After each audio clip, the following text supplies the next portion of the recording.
이 신종 코로나 바이러스 감염증 모두가 걱정입니다. 또 이번 사태뿐만 아니라 사스, 메르스, 우리 기억에 이런 이 대형 감염병 사태 계속 이어지고 있죠. 자, 이 감염병 사태가 우리 사회 또 우리 사람들의 심리에 미치는 영향은 무엇인지 이 사회 문화적 관점에서 감염병에 대한 이야기를 좀 들어보려고요. 정신과 의사이면서 인류학 박사가 한 분 계시네요.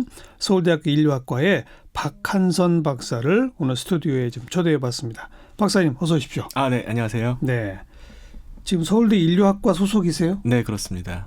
그럼 정신과 진료는 안 하세요?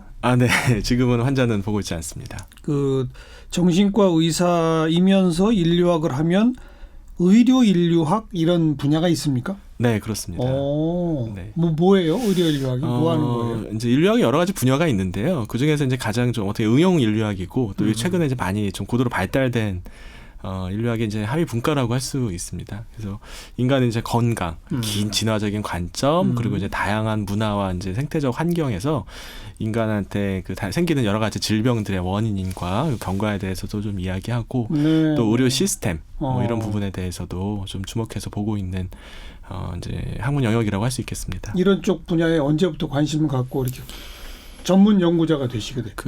처음 관심을 가지게 된 건 거의 한 10년 정도 됐고요. 그리고 아까 말씀드린 것처럼 이제 전업으로 연구하게 된 거는 한 4년 이 정도 됐습니다. 그러니까 처음 관심 갖게 된 게 이 감염병과 관련이 있어요? 감염병은 아니고요. 근데 이제 인간한테 여러 가지 질병들, 이제 병들이 있지 않습니까? 근데 그것의 원인을 좀 거시적이고 근본적인 부분에서 좀 찾아보려면 긴 인류의 진화사적인 관점, 그리고 이제 거대한 사회문화 생태계 관점에서 보지 않으면 사실 해결할 수 없는 부분들이 있거든요. 예. 그래서 관심을 가지게 됐습니다. 한 사람 환자를 직접 진료할 때는 네네. 그 개인의 신체적, 정신적, 뭐 조금 더 가면 그 개인의 주변 사람들과의 관계, 네네. 이런 거에만 관심을 가지실 텐데. 맞습니다. 인류의 진화 전반과 연관지어 보면 정말 새로운 시각이 생기겠네요. 그렇습니다. 그래서 미국을 비롯해서 여러 나라에서는 이 진화의학이라고 하는 분야가 의학이 아주 각광받는 분야로 진화의학, 그렇죠. 예, 그렇습니다. 많이 연구들을 하고 있는데요. 네, 한국에서는 아직 연구자가 많지는 않습니다. 진화의학과 이 의료 인류학은 서로 상통하겠네요. 서로 연결되겠네요. 네, 물론입니다.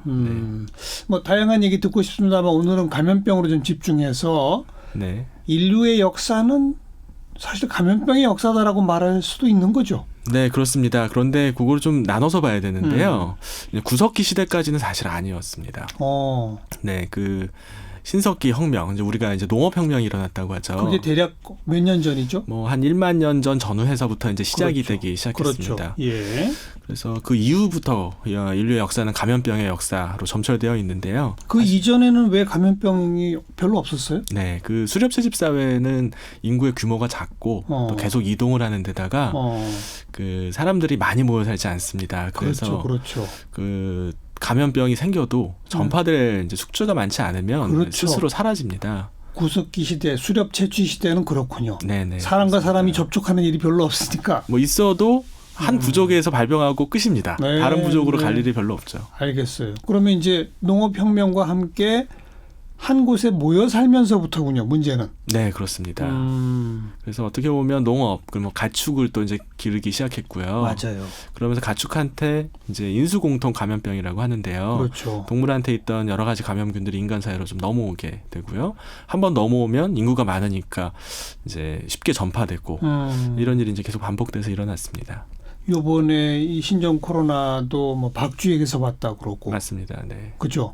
지난번 메르스는 낙타에서 왔다고 그러고. 처음에 낙타라고 했었는데요. 그것도 결국은 박쥐인 것으로 지금 보고 있습니다. 그래요. 네네. 그럼 그런 것도 만 년 전부터 계속 이어진 거로군요. 네, 그렇습니다. 가축으로부터 온 것이. 네, 맞습니다. 그래요. 그렇게 모여 살게 되고 가축을 기르고 전염병이 한번 퍼지면 다수의 사상자가 생기고. 그렇습니다. 이게 계속 끊임없는 반복입니까? 어떻습니까? 연구에 따르면 대략 한 5천 년 정도는 이 문제로 인해서 인구가 많이 증가하지 못했습니다. 정주 생활을 시작하면서 인구가 금방 늘어났어야 될 것 같은데 실제로 인구 증가는 최근 수백 년 전까지는 그렇게 많이 인구가 증가하지 않았거든요. 그렇죠. 가장 중요한 이유가 바로 감염병으로 추정하고 있습니다. 만 년 전 우리 지구상의 인류가 몇 명쯤이었대요? 대략 한 400만 명 정도로 추정을 하는데요. 5천 년 전, 그러니까 이제 많은 지역에서 이제 신석기 혁명이 일어났죠. 예. 그 시절까지 5천 년 동안 무려 고작 100만 명 정도 늘어난 걸로 추정을 하고 있습니다. 5천 년이 흘렀는데 네. 400만에서 500만밖에 안 됐다. 네, 물론 이제 그건 추정하기 참 어렵지만 대략 그렇게 보고 있습니다. 그 이유는 감염병이 가장 주된 원인입니다. 네. 거의 뭐 몰살되는 경우가 많았겠나 봐요. 이건 아직 이제 확정된 지역마다. 네, 맞습니다. 확정된 건 아닌데요. 이 구석기 시대 유물 중에서 갑자기 어떤 도시에 사람들이 전부 사라져 버리는 일들이 그런 유적들이 종종 발견이 되거든요. 예. 그래서 뭐 과거에는 뭐 호사가들은 외계인이 나타났다 뭐 이런 얘기도 하고 그랬는데요. 지금은 아마 감염병으로 인해서 전부 죽어서 그렇게 되지 않았을까 이렇게 추정을 하고 있습니다. 네. 그건 이제 다 추정이고 네네. 5천 년, 만 년 얘기하니까 정말 너무 까마득한데요. 네. 이제 기록과 이런 게 다 시작된 역사 이 시대 이후로 그렇습니다. 지난 한 몇백 년 정도에는 이제 기록이 다 있잖아요. 그렇죠. 네. 그 몇백 년 사이에도 여러 번 정말 초대형 이런 감염병이 있었죠. 네, 맞습니다. 뭐 유사일에 계속 감염병이 있었고요. 뭐 잘 아시겠지만 동서양의 여러 가지 신화에 보면 이 의학의 신, 역병의 신, 뭐 또 약초를 만들어서 뭐 인간을 이제 구제하는 이야기들 이런 것들로 이제 가득합니다. 그래서 이런 신화적인 내용만 봐도 그랬을 걸로 추정을 할 수 있죠. 그리고 이제 문자 기록이 잘 남게 된 이후에도 전염병의 기록들은 계속 있습니다. 네. 그래도 의학이 발전하면서 네. 감염병으로 인해 이 사망자가 발생하는 비율은 점점 낮아지고 있는 거 아닐까요? 예, 이제 200년 전 얘기죠. 이제 루이 파스테르가 그 질병의 원인이 병균이라는 사실을 이제 밝혀냈고, 그러면서 이제 백신들이 개발됐고, 또 항생제가 개발이 되면서 네. 인류가 이제 인류를 지긋지긋하게 괴롭히던 감염병에서 해방됐다고 생각을 했었죠. 그게 불과 200년 전이군요. 정확히 따지면 200년도 안 됩니다. 150년 정도 됐을까요? 네네. 그 전에는 그럼 정말 속수무책이었던 건가요? 네, 맞습니다. 뭐 항생제도 없고 백신도 없으니까 사실 뭐 물론 이제 다른 방법들이 있었죠. 그때도 사람을 격리하고 뭐 사람 그 감염자가 쓰던 옷이나 집기를 태운다든지 뭐 이런 방식의 이제 원시적인 치료를 하긴 했지만 사실 뭐 효과적인 방법은 없었죠. 백신, 항생제가 나온 게 한 150년. 예. 그리고 또 뭐 위생이나 이런 것이 좋아진 것도 관련이 있잖아요. 맞습니다. 사망률 낮추는 데는. 그렇습니다. 가장 중요한 이제 그 인간의 이제 복원이 향상된 이유 중에 하나가 바로 위생 개선이라고 할 수 있습니다. 그럼 150년 그 이후로도 네. 끊임없이 우리를 이게 괴롭히고 있는 그 이유는 뭐라고 생각하세요? 글쎄요. 그 사실 이제 기존의 인간 사이에서 전염되던 감염병 이걸 이제 또 따로 이제 전염병이라고 하거든요. 예. 그런데 이런 거는 많이 줄기는 줄었습니다. 특히 세균성 이제 전염병들은 많이 줄긴 줄었는데요. 그리고 사실 예방 백신 때문에 예. 어려서부터 예방 백신을 다 맞으니까 네네. 예를 들면 뭐 홍역이나 소아마비 이런 건 뭐 거의 뭐 없어졌죠. 정복했다 이런 말이 나오잖아요. 그렇습니다. 그런 거죠. 네네. 네, 그런데요. 그런데 이제 신종 바이러스들, 신종 이제 세균들이 이제 많이 나타나고 있거든요. 예. 그 지금 뭐 문제가 되고 있는 신종 코로나 바이러스도 그렇고요. 이제 바이러스는 변이가 높기 때문에 이게 최근 연구에 따르면 1975년부터 지금까지 약 50개 정도의 신종 감염균이 이제 생겼습니다. 대부분은 지금 코로나 바이러스처럼 RNA 바이러스고요. 그래서 이제 이런 지금 현대 그 이제 보건의 가장 큰 문제는 바로 이런 신종 감염병에 대해서 적절한 대처를 하는 게 제일 중요한 문제의 과제라고 할 수 있습니다. 75년 이후 지금까지 50개? 네, 50여 개 정도가 이제 인간 사회에서 유행한 그런 신종 감염병만 따지면 그 정도. 이런 신종으로 생긴 거는 한번 유행하다가 또 사라진다면서요? 그건 아마 그 이제 병원성 균형 이론에 대해서 아마 말씀하시는 것 같습니다. 그래서 병원성이 너무 높은 이제 병원균은 이제 감염균은 인간 사회에서 이렇게 널리 퍼지기가 어렵습니다. 숙주가 죽으면 병원균도 같이 죽거든요. 그러네요. 네, 그렇기 때문에 병원균의 독성은 점점 낮아지고 인간의 면역력은 점점 높아지기 때문에 그 사이에 균형이 맞춰진다는 가설이 이게 이제 진화의학적인 가설이 한 30-40년쯤 전에 대두가 됐었습니다. 예. 근데 한 10년 전부터 이것만으로 설명할 수 없는 신종 감염병들이 많이 나타나기 시작했습니다. 그래서 뭐 자세한 걸 설명드리기는 어렵지만 한 4가지 정도의 기전을 통해서 독성도 높은 신종 감염균이 인간 사회에서 널리 퍼질 수 있는 몇 가지, 그래서 그걸 도망칠 수 있는 몇 가지 기전들이 이제 밝혀지기 시작을 했고요. 진짜 그건 위험한 거네요. 네, 위험하죠. 네. 그리고 이제 이런 것 우리가 추적해서 백신도 개발하고 항생제도 만들고 하면 될 텐데 네네. 그게 못 따라가는 겁니까? 백신 개발에 시간이 너무 많이 걸립니다. 그리고 항생제는 이제 이게 그 바이러스성 질환이기 때문에 항바이러스 제제를 투여를 해야 되는데요. 그 변이가 일어나면은 효과적이지 않은 경우들이 이제 그렇죠. 많습니다. 그래서 작년에 그 존스홉킨스의 이제 보건안전센터에서 예상 시나리오를 만든 적이 있었습니다. 이벤트 2021이라고 하는 그 시나리오였는데요. 이 코로나 바이러스로 그 시뮬레이션을 만들었습니다. 그런데 결국 전 세계로 다 퍼지고 백신이 개발되거나 아니면 전 인구의 80에서 90%가 감염될 때까지 막지를 못한 것으로 이렇게 이제 시나리오가 그 종결이 된 적이 있었거든요. 와, 80~90%가 감염될 때까지 약을 못 만들어요?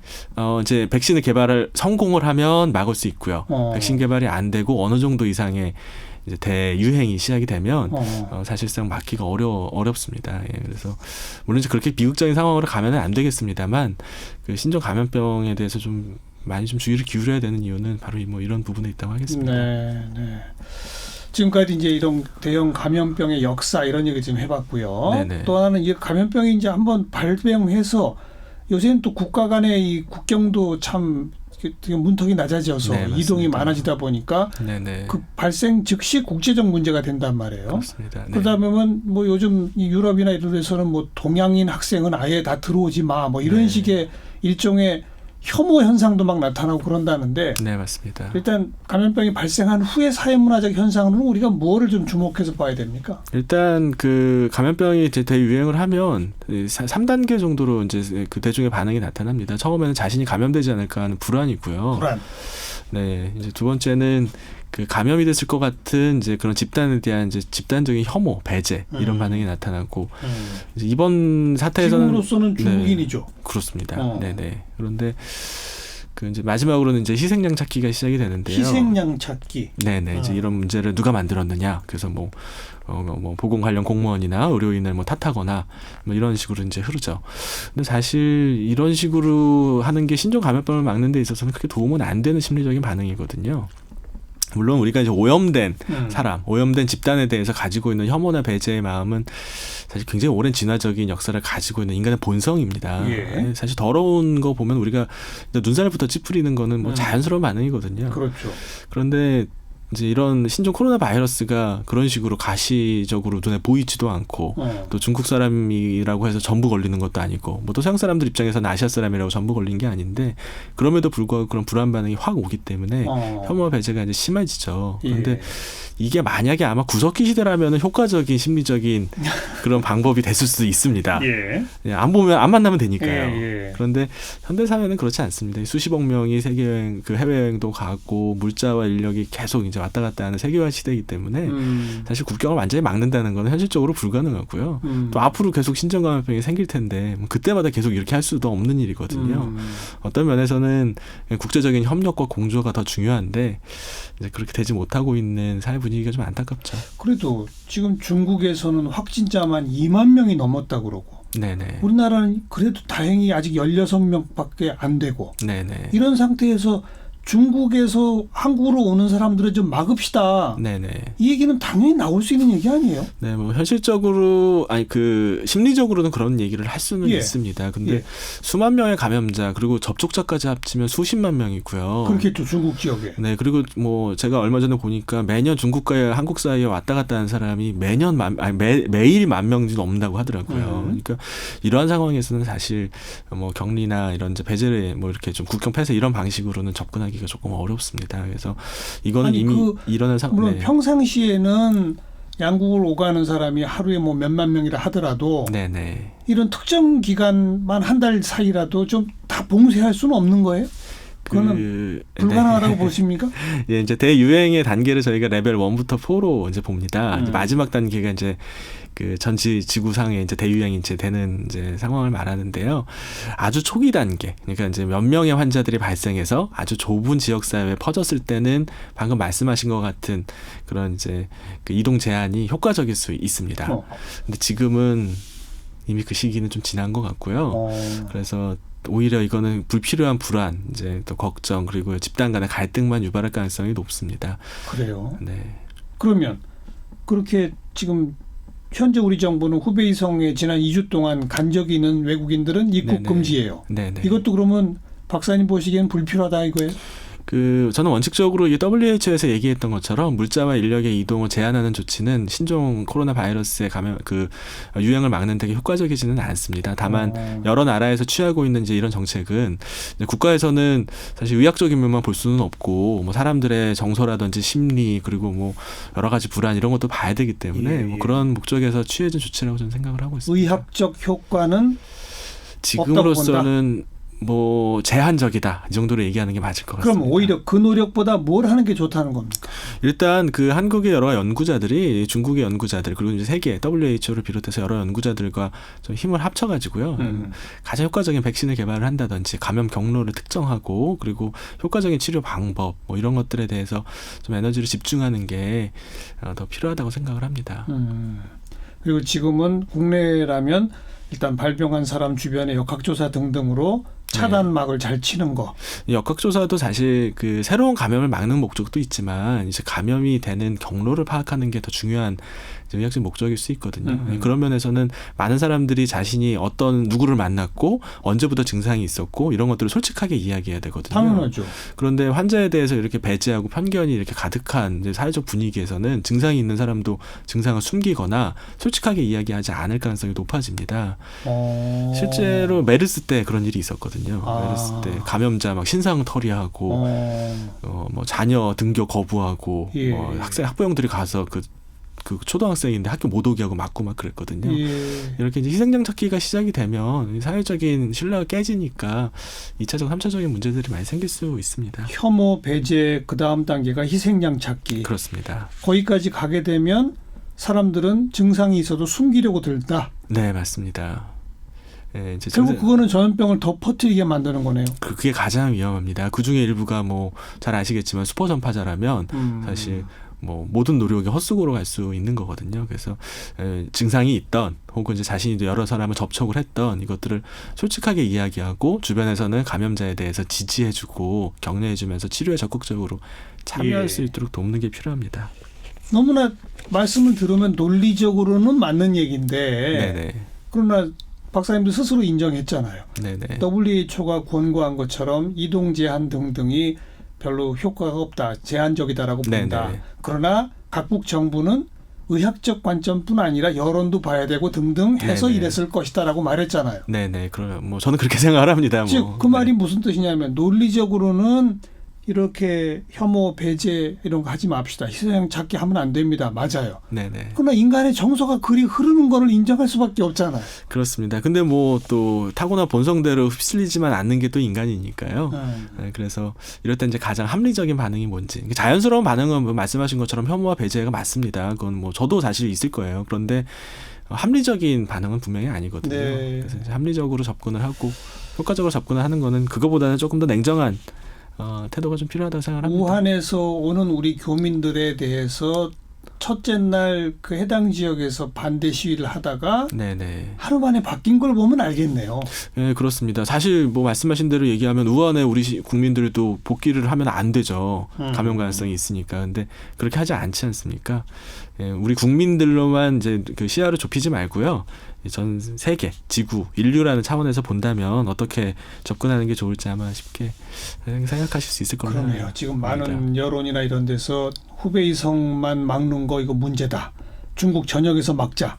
네. 그러면 중국에 지금 살고 있는 우리 교민이 귀국하겠다는 것도 막아야 되느냐? 그렇습니다. 어떻게 해야 되죠? 이제 국가 간의 그 인구의 이제 이동을 차단하는 방법으로 만약에 이거를 100% 막을 수 있다면 뭐 어떤 희생을 치르더라도 그렇게 할 수도 있을 것 같아요. 근데 그게 불가능합니다. 이게 실질적으로 효과적이지 않은데도 불구하고 시행을 하고 있는 거죠. 예를 들어서 마스크 같은 경우도 마찬가지거든요.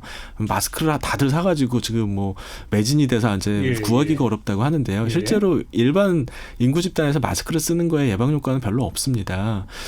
사람들이 불안하기 때문에 마스크를 쓰는 거거든요. 그래서 정작 마스크가 필요한 의료인이라든지 뭐 환자 가족들, 뭐 대중접객 서비스업을 하는 사람들이 마스크를 못 구하는 사태가 벌어집니다. 즉 집단적인 공황이 오히려 효과적인 방역을 막는 그런 문제를 이제 불러온다고 할 수 있습니다. 마스크를 정말 써야 되는 사람들은 먼저 환자죠.